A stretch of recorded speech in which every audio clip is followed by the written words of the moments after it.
الحمد لله رب العالمين، والصلاة والسلام على سيد المرسلين وعلى آله وأصحابه أجمعين. أما بعد، فقد قال الله تعالى في كلامه المجيد والفرقانه الحميد: أعوذ بالله من الشيطان الرجيم. بسم الله الرحمن الرحيم. يا أيها الذين آمنوا كونوا قوامين بالقسط شهداء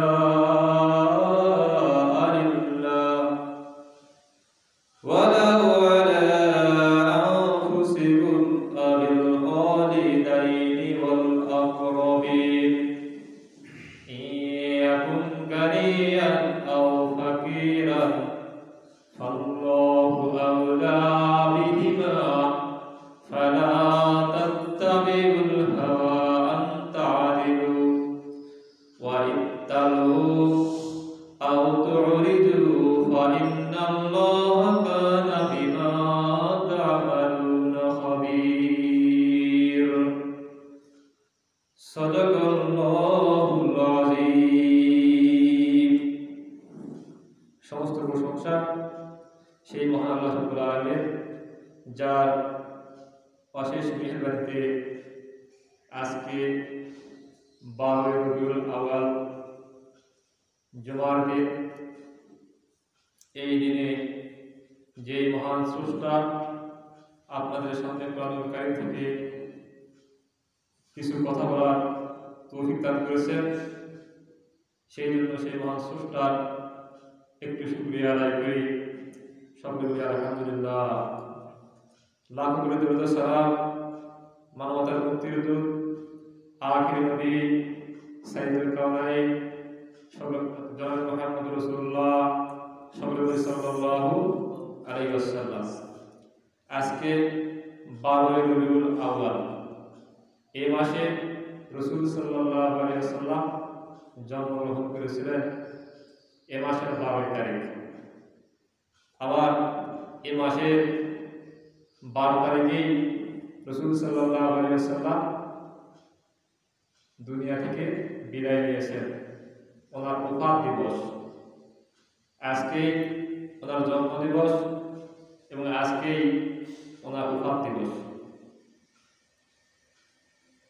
আজকে সিরাতুন নবী সাল্লাল্লাহু আলাইহি ওয়াসাল্লাম ওনার জীবনের অংশ হিসেবে যে বিষয়টি আমি আপনার সামনে আলোচনা করতে চাই সেটি হচ্ছে ন্যায় বিচার প্রতিষ্ঠা হযরত মুহাম্মদ সাল্লাল্লাহু আলাইহি ওয়াসাল্লাম। ইনসাফ হক প্রতিষ্ঠার তিনি যে অনন্য দৃষ্টান্ত রেখে গেছেন, সেই বিষয়টি আপনাদের সামনে আজকে আলোচনা করব। আর এই বিষয়টি আলোচনা করতে গিয়ে আপনাদের সামনে কোরআনুল কারীম থেকে একটি মাত্র আয়াত তেলাওয়াত করেছি, সূরা নিসা 135 নম্বর আয়াত। এই আয়াতের উপরে সংক্ষিপ্ত আলোচনা করার মধ্য দিয়ে আলোচনা শেষ করব। ওমা তৌফিকু ইল্লা বিল্লাহ। আল্লাহ তাআলা এখানে বলে দিয়েছেন, ইয়া আইয়ুহাল্লাযীনা আমানু, হে ঈমানদারগণ, কুনু কাওয়ামিনা বিল কিসত, তোমরা ইনসাফ প্রতিষ্ঠিত করো, ন্যায় প্রতিষ্ঠিত করো, হক প্রতিষ্ঠিত করো। শুহাদা লিল্লাহ, আল্লাহ তাআলাকে খুশি করার জন্য, আল্লাহ তাআলাকে সন্তুষ্টি করার জন্য তোমরা সত্য সাক্ষ্য দাও। ওয়ালা আলা আনফুসিকুম, এই ন্যায় বিচার সত্য সাক্ষ্য যদি তোমার নিজের বিরুদ্ধে যদি চলে যায়, আবিল ওয়ালিদাইন অথবা তোমার পিতা মাতার বিরুদ্ধে যদি চলে যায়, ওয়াল আকরাবিন এবং তোমার আত্মীয় স্বজনের বিরুদ্ধে যদি চলে যায়, গানিয়ান সমাজের ধনী বিত্তশালী প্রভাবশালী ব্যক্তির বিরুদ্ধে যদি চলে যায়, আও ফাকির অসহায় গরিব মানুষের বিরুদ্ধে যদি চলে যায়, তার উপর তোমাকে সত্য সাক্ষ্য দিতে হবে, ন্যায় প্রতিষ্ঠিত করতে হবে, ইনসাফ প্রতিষ্ঠিত করতে হবে, হককে প্রতিষ্ঠিত করতে হবে, শান্তি প্রতিষ্ঠিত করতে হবে। ফাল্লাহু আউলা বিহিমা আল্লাহ তাআলা তোমাদের জন্য সবচাইতে বেশি হিতাকাঙ্ক্ষী কল্যাণকারী। ফালা তাত্তাবিউল হাওয়া আন তা'দিলু এই ন্যায় বিচার করতে গিয়ে, ইনসাফ প্রতিষ্ঠিত করতে গিয়ে, হককে প্রতিষ্ঠিত করতে গিয়ে, শান্তি প্রতিষ্ঠিত করতে গিয়ে কামনা বাসনার অনুগামী হইও না, রিপুর অনুসরণ করো না, কারো প্রতি দুর্বল হইও না। ওয়াইন তালহু আও তুরিজু ইনিয়ে বিনিয়ে কথা বলো না, পাশ কাটিয়ে যাওয়ার চেষ্টা করো না, কৌশলে কথা বলো না, পেশালো কথা বলো না, কথাকে পেশায়া অপরাধীদেরকে মুক্ত করার চেষ্টা করো না, বেকসুর খালাই দেওয়ার চেষ্টা করো না, তাদেরকে নির্দোষ প্রমাণ করার চেষ্টা করো না। ফাইন্নাল্লাহা কানা বিমা তা'মালুনা খাবীর কারণ হচ্ছে তোমরা দুনিয়ায় যা কিছু করতেছো সব কিছুর খবর আল্লাহ তাআলা রাখেন। ন্যায় বিচার প্রতিষ্ঠিত করার জন্য যদি কোনো কাজ করে থাকো সেইটা আল্লাহ তাআলা জানেন, আর অন্যায় যদি কোনো কাজ করে থাকো সেইটি আল্লাহ তাআলা জানেন। আপনার বিষয়টি পরে বলে দিচ্ছি, সবাই আসলে বলে দেব। আল্লাহ তাআলা এই আয়াতের মধ্যে দুইটি নির্দেশনা দিয়েছেন, ইমানদারের জন্য দুইটি নির্দেশনা দিয়েছেন। একটি হলো ন্যায় ইনসাফ প্রতিষ্ঠিত করা, হক বিচার করা, ন্যায় বিচার প্রতিষ্ঠিত করা, দুনিয়ায় আল্লাহর জমিনে শান্তি প্রতিষ্ঠিত করা। আর দুই নম্বর হচ্ছে আল্লাহ তাআলাকে খুশি করার জন্য সত্য সাক্ষ্য দেওয়া, সত্যের পতাকাবাহী হওয়া, সত্যের জন্য দণ্ডায়মান হয়ে যাওয়া।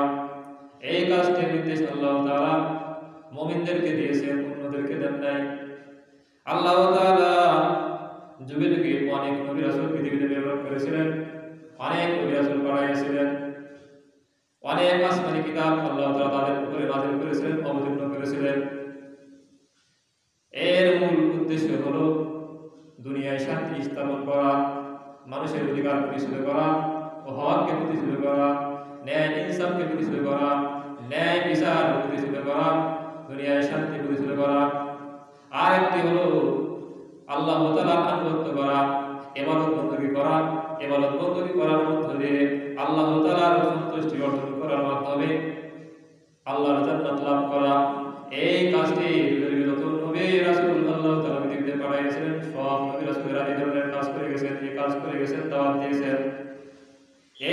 আল্লাহ তাআলা এই জন্য মুমিনদেরকে বলতেছেন, ইয়া আইয়ুহাল্লাযীনা আমানু হে ঈমানদারগণ, তোমাদেরকে ন্যায় প্রতিষ্ঠিত করতে হবে, হক প্রতিষ্ঠিত করতে হবে। কারণ হক প্রতিষ্ঠিত করা শুধু মুমিনদের দ্বারাই সম্ভব। কারণ সমাজের খারাপ মানুষগুলো অন্যায় করবে, খারাপ কাজ করবে, ভুল করবে, আল্লাহর নাফরমানিমূলক কাজ করবে। ন্যায়কে প্রতিষ্ঠিত করার তারা কাজ করবে না, ন্যায় বিচার করার কাজ তারা করবে না, হককে প্রতিষ্ঠিত করার কাজ তারা করবে না। এই জন্য আল্লাহ তাআলা এই দায়িত্ব মুমিনদেরকে দিয়েছেন। আখেরি নবী জনাব মুহাম্মদ রাসূলুল্লাহ সাল্লাল্লাহু আলাইহি ওয়াসাল্লামের বয়স যখন 17 বছর, তখন টকটকে যুবক, সমাজের অবস্থা থেকে তিনি ব্যথিত হয়েছিলেন। সমাজের এত দুরবস্থা, এত নীতিনৈতিকতা পতন করেছিল। সেই সময়ে একে অপরের সম্পদকে লুট করত, ছিনতাই করত, চুরি করত, রাহাজারি করত, জবরদস্তি করে দখল করে দিত, মদ খেত, জুয়া খেলত, জেনা করত, ব্যবসায় করত, ধর্ষণ করত, নিজের কন্যা সন্তানদেরকে জীবন্ত কবর দিত, নিজের কন্যা সন্তানদেরকে ঘোড়ার লেজের সঙ্গে বাঁধাইয়া ঘোড়া খেলা করত। আর সেই সন্তানগুলো চিৎকার করে করে ঘোড়ার পায়ের সঙ্গে বাড়ি খেয়ে খেয়ে মারা যেত। আর পিতাগুলো আনন্দ উপভোগ করত, তারা আনন্দ পেত। এই ধরনের কর্ম কাজ যারা করতে পারত তারা ওই সময়ে সবচেয়ে বেশি বাহবা পেত। এই জন্য তারা বাহবা পাওয়ার জন্য এই ধরনের নিকৃষ্ট কাজ করত। এই দৃশ্য দেখে রাসূল করিম সাল্লাল্লাহু আলাইহি ওয়াসাল্লাম ব্যথিত হলেন, দুঃখ পেলেন, কষ্ট পেলেন। এই মানুষগুলোকে কেমনে হেদায়েত দেওয়া যায়, ভালো করা যায়, সঠিক পথে আনা যায়, এই জন্য তিনি চিন্তা করলেন, ফিকির করলেন। এক সময় তিনি হেলফুল ফুজুল নামে একটি সংগঠন তৈরি করলেন। এই সংগঠনের মাধ্যমে মানুষদেরকে হেদায়েত দেওয়ার চেষ্টা করলেন, সঠিক পথে আনার চেষ্টা করলেন। রাসূল সাল্লাল্লাহু আলাইহি ওয়াসাল্লাম দীর্ঘ 23 বছর যাবত এই হেলফুল ফুজুলের মাধ্যমে যখন মানুষদেরকে ভালো করার চেষ্টা করে যখন পারলেন না, রাসূল সাল্লাল্লাহু আলাইহি ওয়াসাল্লামের বয়স যখন 40 উপনীত হয়ে গেল, 40 বছর হয়ে গেল, আল্লাহ তাআলা তাকে নবুয়ত দান করলেন, রিসালাত দান করলেন, ওহী দান করলেন। ওহীর বাণীগুলো ধীরে ধীরে তার নিকটে আসতে থাকলো। আর এই ওহী বাণীগুলো যখন সমাজের মানুষের নিকট প্রচার করতে থাকলো, মানুষকে আল্লাহর দিকে দাওয়াত দিতে থাকলো, এই ওহীর বাণীগুলো যারা গ্রহণ করেছিল, এই খারাপ লোকগুলো ধীরে ধীরে সবার মানুষে পরিণত হয়ে গেল। এই জন্য আল্লাহ তাআলা এই কাজগুলো ইমানদারকে দিয়েছেন, কারণ খারাপ লোকগুলো এই কাজগুলো করবে না। এই জন্য আল্লাহ তাআলা সূরা বাকারার মধ্যে বলেছেন, ইন্নী জাইলুন ফিল আরদি খলিফা, আমি মানুষকে সৃষ্টি করেছি, আমি আদমকে সৃষ্টি করেছি প্রতিনিধিত্ব করার জন্য, নেতৃত্ব দেওয়ার জন্য, শাসন করার জন্য। ন্যায় ইনসাফ প্রতিষ্ঠিত করতে গেলে নেতৃত্বের প্রয়োজন হবে, ক্ষমতার প্রয়োজন হবে। নেতৃত্ব ছাড়া সমাজে ন্যায় বিচার করা সম্ভব হবে না, হককে প্রতিষ্ঠিত করা সম্ভব হবে না, ইনসাফ প্রতিষ্ঠিত করা সম্ভব হবে না, মানুষের অধিকার প্রতিষ্ঠিত করা সম্ভব হবে না। এই জন্য আল্লাহ তাআলা এই দায়িত্ব মুমিনদেরকে দিয়েছেন। সমাজে যদি শান্তি প্রতিষ্ঠা করতে চাই, ইনসাফ যদি প্রতিষ্ঠা করতে চাই, হককে যদি প্রতিষ্ঠা করতে চাই, তাহলে সাহসের প্রয়োজন হবে, হিম্মতের প্রয়োজন হবে, শক্তির প্রয়োজন হবে। আর এই শক্তি ইমানদারকে যোগান দিতে হবে। ইমানদারের পথে হবে একমাত্র ঈমান। ঈমানের শক্তিতে বলিয়ান হয়ে তারা সমাজ থেকে এই ধরনের অশ্লীল ব্যবহার কাজগুলো তারা দমন করবে, নির্মূল করবে এবং আল্লাহর জমিনে শান্তি ও ইনসাফ প্রতিষ্ঠা করবে। এই জন্য আল্লাহ তাআলা বলেছেন, কুনু কাওয়ামিনা বিল কিসত, হে ঈমানদারগণ, তোমরা পতাকাবাহী হয়ে যাও, সত্যের পতাকাবাহী হয়ে যাও, ইনসাফের পতাকাবাহী হয়ে যাও। আমার জমিনে ন্যায় ইনসাফ প্রতিষ্ঠা করো, শান্তি প্রতিষ্ঠা করো। শুহাদা লিল্লাহ, আর আমাকে খুশি করার জন্য, আল্লাহ তাআলাকে খুশি করার জন্য ন্যায় সাক্ষ্য দাও, সত্য সাক্ষ্য দাও। ওয়ালাউ আলা আনফুসিকুম, এই সত্য সাক্ষ্য যদি তোমার নিজের বিরুদ্ধে যদি চলে যায়, তারপরেও তোমাকে সত্য সাক্ষ্য দিতে হবে, হক সাক্ষ্য দিতে হবে, সত্য সাক্ষ্যের পতাকাবাহী হতে হবে, সত্যের জন্য লড়াই করতে হবে, শান্তি প্রতিষ্ঠা করতে হবে। এই কাজ করার আগে নিজেকে আগে ভাবতে হবে যে সমস্ত পাপাচার কারণে আল্লাহ তাআলা যুগে যুগে নবী রাসূল প্রেরণ করেছিলেন, ওই সমস্ত দোষ ত্রুটিগুলো আমার মধ্যে আছে নাকি? যদি আমার মধ্যে যদি থাকে, আমাকে বাদ দিতে হবে, আমাকে এই কাজ থেকে বিরত থাকতে হবে, সরে থাকতে হবে, আত্মসমালোচনা করতে হবে। আমার মধ্যে কোন ধরনের দোষ আমার মধ্যে বিদ্যমান আছে, এই দোষগুলো আমাকে পরিহার করতে হবে। তারপরে এই কাজগুলো মানুষকে করার জন্য উদ্বুদ্ধ করতে হবে, মানুষকে এই কাজ করার জন্য এগিয়ে আসার আহ্বান করতে হবে। আমি নিজে খারাপ কাজ করব, আমি নিজে অন্যায় কাজ করব, ভালো ধারবো না, অথচ মানুষদেরকে আমি ভালো কাজের কথা বলবো, ভালো ভালো কথা বলবো, ন্যায় ইনসাফ প্রতিষ্ঠা করার কথা বলবো, এমন কথা বলা উচিত হবে না। এই জন্য আল্লাহ তাআলা বলেছেন, ওয়ালাউ আলা আনফুসিকুম, ন্যায় ইনসাফ প্রতিষ্ঠা করার কাজ যদি তোমার নিজের বিরুদ্ধে যদি চলে যায়, তাহলে নিজেকে আগে সংশোধন করে নিতে হবে, তারপরে সমাজের মানুষগুলোকে ন্যায় ইনসাফ প্রতিষ্ঠা করার কাজ করার জন্য উদ্বুদ্ধ করতে হবে। আবিল ওয়ালিদাইন, তোমার পিতামাতার বিরুদ্ধে যদি চলে যায়, ন্যায় সাক্ষ্য দেওয়ার কারণে, ন্যায় বিচার করার কারণে যদি তোমার পিতামাতার বড় ধরনের ক্ষতি হয়ে যায়, তারপরও তোমাকে ন্যায় বিচার করতে হবে। আল্লাহ রাসূল সাল্লাল্লাহু আলাইহি ওয়াসাল্লামের দৃষ্টান্ত স্থাপন করেছেন, এক ইহুদি আর এক মুসলমান ছোট্ট একটা জিনিস নিয়ে যখন দ্বন্দ্ব লেগে গেল। জিনিসটি ইহুদির ছিল, মুসলমান দাবি করতেছিল এটা আমার, আর ইহুদি বলতেছে এটা আমার।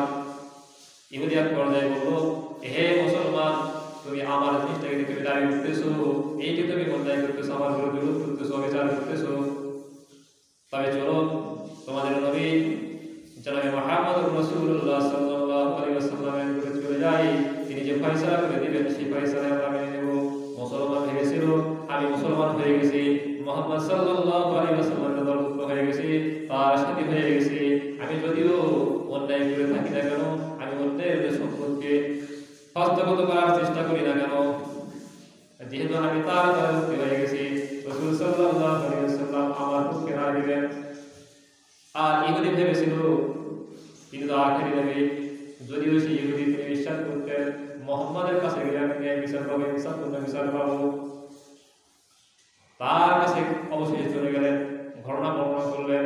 ঘটনা বর্ণনা করার পর রাসূল সাল্লাল্লাহু আলাইহি ওয়াসাল্লাম ইহুদির পক্ষে রায় দিয়ে দিলেন আর বলে দিলেন, আলা হে আমার সাহাবীরা, তোমরা জেনে রাখো, মান জালামা, যারা জুলুম করে, যারা নিপীড়ন চালায়, মুআহিদান, অন্য ধর্মের মানুষের উপরে যারা অন্যায়ভাবে নিপীড়ন চালায়, কষ্ট দেয়, জুলুম করে, আইন তাকাসাহু, অন্য ধর্মের মানুষের যারা অধিকার খর্ব করে, তোমরা জেনে রাখো, আও কাল্লাফাহু ফাওকা তাকাতিহি, অন্য ধর্মের মানুষদেরকে কষ্ট দেয়, যন্ত্রণা দেয়, যারা দেয় তাদের উপর তোমরা জেনে রাখো, আও আহাজা মিনহু শাইয়ান বিগাইরি তিবি নাফসিন, অন্য ধর্মের মানুষের যারা সম্পদকে জোর করে যারা ছিনিয়ে নেয় তাদের উপর তোমরা জেনে রাখো, আনা হাজিজুহু ইয়াউমাল কিয়ামা, কঠিন মুসিবতের দিন, কিয়ামতের দিন আমি ওই ইহুদের পক্ষ হয়ে, আমি ওই অন্য ধর্মের মানুষের পক্ষ হয়ে মুসলমানদের বিরুদ্ধে আল্লাহর দরবারে নালিশ করব। তার ইসলাম সবার অধিকার প্রতিষ্ঠা করার নির্দেশ দিয়েছেন। যে কোন ধর্মের মানুষ হলো এটা দেখা যাবে না, অন্য ধর্মের মানুষ হলো থেকেই আমি তার অধিকার খর্ব করবো, তার উপরে জুলুম করবো, নিপীড়ন চালাবো, এইটা করা যাবে না। এটা কোনো ইমানদারি কাজ করতে পারে না, কোনো মুসলমান ইমানদারের কাজ করতে পারে না। যার ভিতরে আল্লাহর ভয় আছে সেই ধরনের কাজ করতে পারে না। এটা তিনি দৃষ্টান্ত দিয়েছেন। নিজের ধর্মের লোককে দেখা যাবে না, নিজের দলের লোককে দেখা যাবে না, নিজের পুত্রের লোককে দেখা যাবে না, নিজের ধর্মের লোক অন্যায় করেছে তাকে বাঁচানোর চেষ্টা করা যাবে না, নিজের পুত্রের মানুষ অন্যায় করেছে তাকে নির্দোষ প্রমাণ করার জন্য কাজ করা যাবে না, কথা বলা যাবে না। নিজের পুত্রের মানুষ, নিজের দলের মানুষ এরকম করেছে, তার দোষটাকে গোপন করার চেষ্টা করা যাবে না। এর দৃষ্টান্ত হযরত উমর রাদিয়াল্লাহু আনহু দিয়েছেন। হযরত উমর রাদিয়াল্লাহু আনহু যখন শাসক হয়ে গেলেন, আমিরুল মুমিনিন হয়ে গেলেন, অর্ধ পৃথিবীর বাদশা হয়ে গেলেন, হযরত উমর রাদিয়াল্লাহু আনহুর সন্তান আব্দুল্লাহ, বড় ছেলে আব্দুল্লাহ অন্য একটি মানুষকে অন্যায়ভাবে প্রহার করেছিল, মেরেছিল, অথচ লোকটি নির্দোষ ছিল।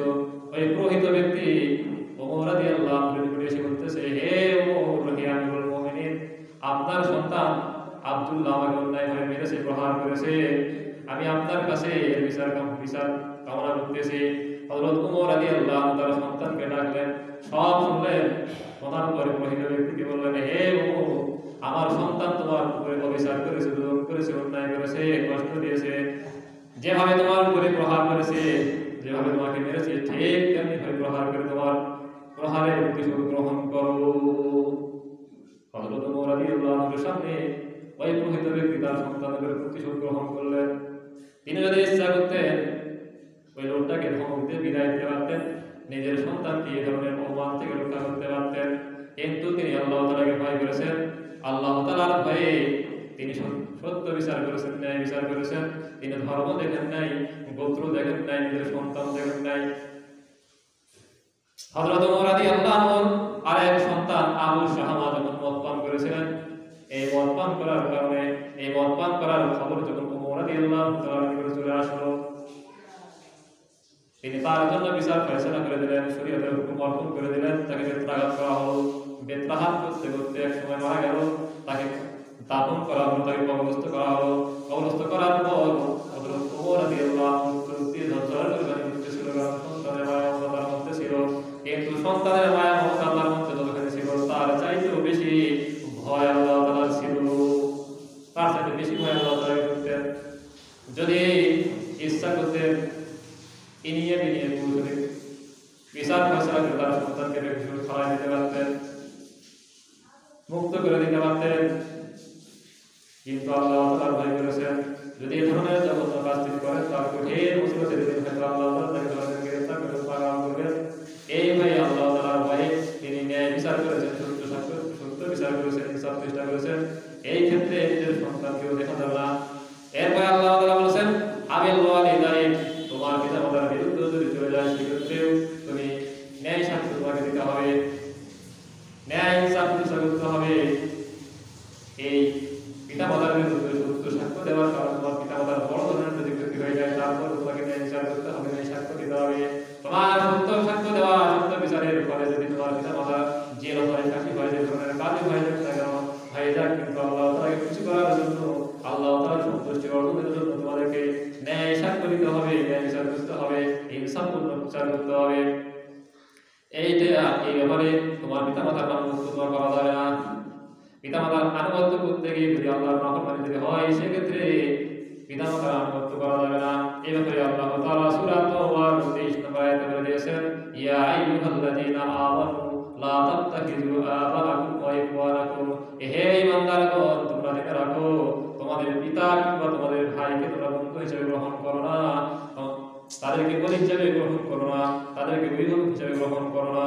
ইস্তাহাবুল কুফরা আলাল ঈমান, তাদের কার্যক্রম, তাদের আদেশ নির্দেশ যদি ঈমানকে বাদ দিয়ে যদি কুফরের দিকে যদি হয়, তারা কুফরিমূলক কাজ করার জন্য যদি নির্দেশ দেয়, সেক্ষেত্রে পিতার আনুগত্য করতে পারবে না, ভাইয়ের আনুগত্য করতে পারবে না। পিতাকে সেবা করতে হবে, পিতাকে দেখাশোনা করতে হবে, পিতার সাথে পিতামাতার সঙ্গে উত্তম আচরণ করতে হবে, তাদের ভরণ পোষণ দিতে হবে, সব কিছু ঠিক আছে, কিন্তু আল্লাহ আনুগত্যের ব্যাপারে আল্লাহ তাআলা আনুগত্য করতে হবে। পিতামাতার আদেশ নির্দেশ যদি আল্লাহ তাআলার আনুগত্যের বিরুদ্ধে যদি চলে যায় সেক্ষেত্রে আল্লাহ তাআলাকে বেশি প্রাধান্য দিতে হবে। ওয়ামান ইয়াতাওয়াল্লাহুম মিনকুম, তোমাদের মধ্য থেকে যদি এই ধরনের কাজ করে থাকো, খারাপ কাজের নির্দেশ পিতামাতাও দিচ্ছে, তারপর তোমরা যদি সেটা করো, তাহলে জেনে রাখো ফাউলাইকা হুমুজ জালিমুন, তাহলে জালিমদের অন্তর্ভুক্ত হয়ে যাবে, ক্ষতিগ্রস্তের অন্তর্ভুক্ত হয়ে যাবে, জালিমদের অন্তর্ভুক্ত হওয়ার মধ্য দিয়ে তোমরা জাহান্নামে নিক্ষিপ্ত হবে। এইটা আল্লাহ তাআলা নির্দেশ দিয়েছেন।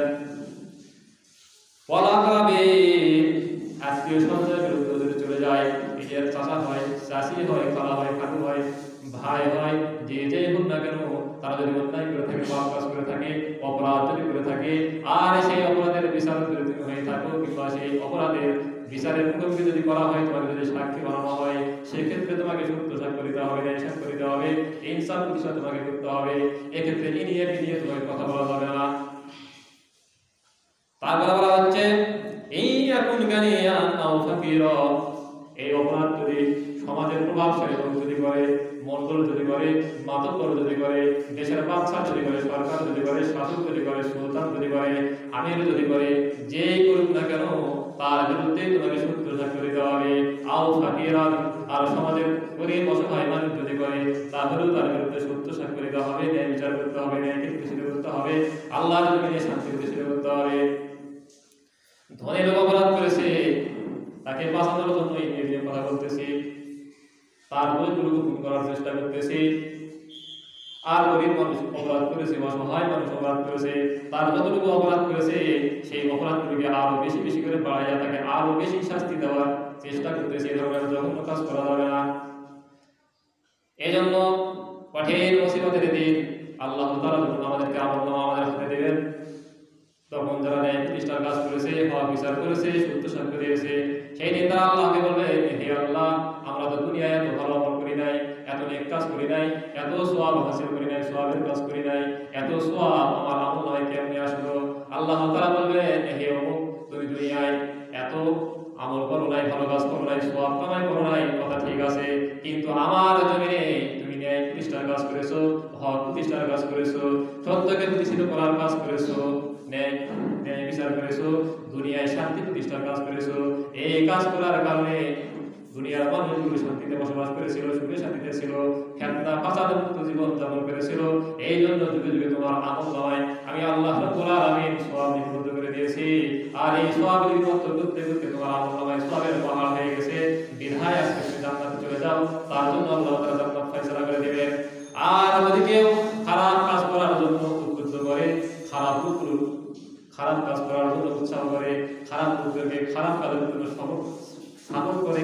সমর্থন করে। আমার মুখ হয়, আমার মুখ হয়, এই জন্য তারা অন্যায় করার পরেও তার বিরুদ্ধে কথা বলে না, মুখ খোলে না, আর তাদেরকে শক্তি যোগায়, সাহস যোগায়। সেই শক্তি সাহস পেয়ে ওই খারাপ লোকগুলো, মন্দ লোকগুলো বেশি বেশি করে খারাপ কাজ করে। আর খারাপ কাজ করার কারণে তারা যতদিন ধরে খারাপ কাজ করেছে, অন্যায় করেছে, পাপ করেছে, এই পাপের ভার ওই ব্যক্তিকে দেওয়া হবে।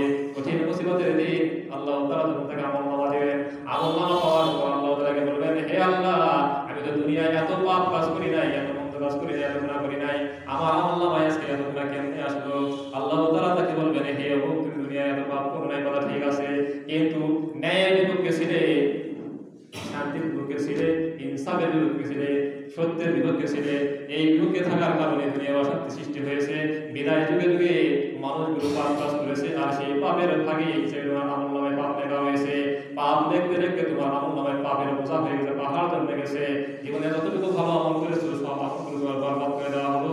আজকে যাও, তোমাকে জাহান্নামে নিক্ষেপ করা হবে, তাকে জাহান্নামে নিক্ষেপ করা হবে।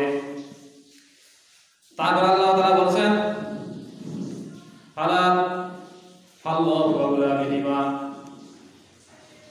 তোমাদের জন্য কোনটি কল্যাণ হবে, কোনটি মঙ্গল হবে, কোনটি ভালো হবে, এটি আল্লাহ তাআলা সবচেয়ে বেশি ভালো জানেন। তোমার পিতা হয়, তোমার মাতা হয়, তোমাকে লালন পালন করেছে, তুমি তাদের বিরুদ্ধে ন্যায় বিচার করতে পারতেছো না। তোমার হিতাকাঙ্ক্ষী, তোমার আত্মীয় স্বজন তোমাকে লালন পালন করেছে, তোমাকে দেখাশোনা করেছে, তোমাকে কুরবান করেছে, এই জন্য তুমি তাদের বিরুদ্ধে সত্য সাক্ষ্য দিতে পারতেছো না। সমাজের ঘনিঘন মানুষের বিরুদ্ধে সত্য সাক্ষ্য দিতে পারতেছো না। তারা তুমি উপকৃত হয়েছো, অথবা সে তোমার ক্ষতি করবে, সে তোমার ব্যবসা প্রতিষ্ঠান ধ্বংস করে দেবে, তোমার বাড়ি ভেঙে দেবে, তোমার ক্ষেত খামার নষ্ট করে দেবে। এই ভয়ে তুমি তাদের বিরুদ্ধে সত্য সাক্ষ্য দিচ্ছ না। এই জন্য আল্লাহ তাআলা বলেছেন, ওই ধরনের কামনা কুকামি হওয়া যাবে না, বিপুল অনুসরণ করা যাবে না। যদি হয়ে থাকো, তারা তোমার জন্য যতটুকু কল্যাণ কামনা করে, তাদের চাইতে তোমার আল্লাহ তোমার জন্য সবচেয়ে বেশি কল্যাণ কামনা করে। ফালা তাত্তাবিউল হাওয়া আন তাদিলু, ন্যায় বিচার প্রতিষ্ঠা করার ক্ষেত্রে, ন্যায় বিচার প্রতিষ্ঠা করার ক্ষেত্রে কে কি হলো তাদের কামনা বাসনা অনুসরণ করা যাবে না, রিপোর্ট অনুসরণ করা যাবে না, ন্যায় বিচার করা থেকে পিছু হওয়া যাবে না, দূরে সরে যাওয়া যাবে না। অর্থের লোভ লালসায় লালায়িত হওয়া যাবে না, অর্থের ভুল বিচার করা যাবে না। এই কথা রাসূল করিম সাল্লাল্লাহু আলাইহি ওয়াসাল্লাম বলেছেন, লাআল্লাহু রাশিউল মুক্তাশি বিহুকমে, যারা অর্থের বিনিময়ে ভুল ফয়সালা করে, যারা ঘুষ দেয় আর ঘুষ নেয়, আর ঘুষ দেওয়া নেওয়ার মধ্য দিয়ে যারা ভুল ফয়সালা করে, ভুল বিচার করে, আল্লাহ আর তাদের উপরে আল্লাহ তাআলা লানত বর্ষিত হবে, আর তাদের উপরে লানত বর্ষিত হওয়ার মধ্য দিয়ে তারা জাহান্নামে নিক্ষিপ্ত হবে। ওয়াইন তারু ওয়া তুরিদু, ইনিয়ে বিনিয়ে কথা বলো না, কৌশলে কথা বলো না, পাশ কেটে যাওয়ার চেষ্টা করো না, সত্যকে গোপন করো না। আমার মুখ হয়, আমার মুখ হয়, আমার আত্মীয় হয়, আমার পিতা হয়, মাতা হয়, তাকে বাঁচানোর জন্য আমার কৌশল অবলম্বন করতেছি, ইনিয়ে বিনিয়ে কথা বলতেছি, হিকমত অবলম্বন করতেছি, তাদের দোষগুলোকে কেমনে গোপন করা যায় এর চেষ্টা আমি করতেছি। এই কাজ আল্লাহ তাআলা বলতেছেন এটা করা যাবে না, সত্যকে গোপন করা যাবে না। তবে জেনে রাখো,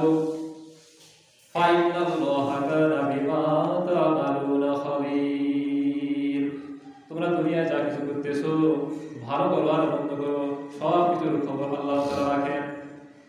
যদি ন্যায়ের পক্ষে থাকো, হকের পক্ষে থাকো, ইনসাফের পক্ষে থাকো, সত্যের পক্ষে থাকো, সেটি আল্লাহ তাআলা জানেন। আর এর বিপক্ষে থাকলে সেটি আল্লাহ তাআলা জানেন। আল্লাহকে ভয় করে আল্লাহকে তারা খুশি করার জন্য তোমরা ন্যায় ইনসাফের পতাকাবাহী হয়ে যাও, ন্যায়কে প্রতিষ্ঠিত করার জন্য তোমরা সামনে এগিয়ে আসো। এটা আল্লাহ তাআলার নির্দেশ। সূরা নিসা 135 নম্বর আয়াতে আল্লাহ তাআলা নির্দেশ দিয়েছেন। আর এই ন্যায় বিচার করার মধ্য দিয়ে রাসূল সাল্লাল্লাহু আলাইহি ওয়াসাল্লাম ওই খারাপ মানুষগুলোকে, ওই অসৎ মানুষগুলোকে সোনার মানুষে পরিণত করেছিলেন। প্রিয় যুবক ভাইরা, আজকে সারা পৃথিবীর যুবক ভাইদের যে পরিস্থিতি হচ্ছে, যেদিকে তারা ধাবিত হচ্ছে, মাদকাসক্ত, জেনা, ব্যভিচার, ধর্ষণ, ঠকবাজি, বাটপাড়ি, আল্লাহ বহির্মুখ কাজের সঙ্গে তারা জড়িত হচ্ছে। তাদের নিকটে যখন কোরআন ছিল না, তাদের নিকটে যখন নবী ছিল না, তখন তারা এই ধরনের কাজ করেছে। যখন নবী এসেছে, কোরআন যখন তাদের নিকটে চলে আসছে, কোরআনের বাণীগুলো পাওয়ার পর ওই খারাপ রূপগুলো, ওই মন্দ রূপগুলো তোমার মানুষে পরিণত হয়ে গেল। আজকে সেই কোরআন আমাদের উপরে থাকার পরেও, আমাদের হাতে থাকার পরেও আমরা এই কোরআনকে পরোয়া করতেছি না, এই কোরআনকে অনুসরণ করতেছি না, এই কোরআনকে ভুলে গিয়ে কোরআনের বিরোধিতা করতেছি, ন্যায় ইনসাফের প্রতিষ্ঠান বিরোধিতা করতেছি ও হকের বিরোধিতা করতেছি। খারাপ কথা বলছি, তোমাদেরকে এই পথ থেকে বেরিয়ে আসতে হবে। এই পথ থেকে, ভুল পথ থেকে বেরিয়ে এসে ন্যায় ইনসাফ প্রতিষ্ঠার ঝান্ডা তোমাদেরকে ধারণ করতে হবে, বহন করতে হবে। হককে প্রতিষ্ঠিত করতে হবে, বাতিলকে নির্মূল করতে হবে, ন্যায়কে ইনসাফকে প্রতিষ্ঠিত করতে হবে, ব্যয় ইনসাফকে নির্মূল করতে হবে। এই নির্মূল করার যদি কাজ করতে চাও তাহলে তোমার সম্মুখে অবশ্যই প্রতিবন্ধকতার সৃষ্টি হবে, বাধার সম্মুখীন হতে হবে। কারণ খারাপ তারা হাত তুলে বসে থাকবে না, তারাও তোমার বিরুদ্ধে রুখে দাঁড়াবে। আর তাদের সামনে তাদেরকে উপেক্ষা করে এই কাজগুলো যদি করতে চাও তাহলে তোমার হিম্মতের প্রয়োজন হবে, সাহসের প্রয়োজন হবে, শক্তির প্রয়োজন হবে। আর শক্তির যোগান তোমাদের ইমানদারকে দিতে হবে, কারণ ইমানদারকে আল্লাহ তাআলা যুগে যুগে দায়িত্ব দিয়েছেন, নবী রাসূলকে এই দায়িত্বে আল্লাহ তাআলা দিয়েছিলেন। এই কাজ তোমাদেরকে করতে হবে। আল্লাহ তাআলা আমাদের প্রত্যেককেই এ ধরনের ন্যায় ইনসাফপূর্ণ সমাজ, রাষ্ট্র প্রতিষ্ঠিত করার কাজে সামিল হওয়ার প্রত্যেকের তৌফিক দান করুন। সকলে বলে আমিন। এই বলে আজকে আমি সিরাতুন নবী সাল্লাল্লাহু আলাইহি ওয়াসাল্লামের বলে সংক্ষিপ্ত আলোচনা এখানে শেষ করলাম। ওয়া আখিরু দাওয়ানা আলহামদুলিল্লাহি রাব্বিল আলামিন। আসসালামু আলাইকুম ওয়া রাহমাতুল্লাহ।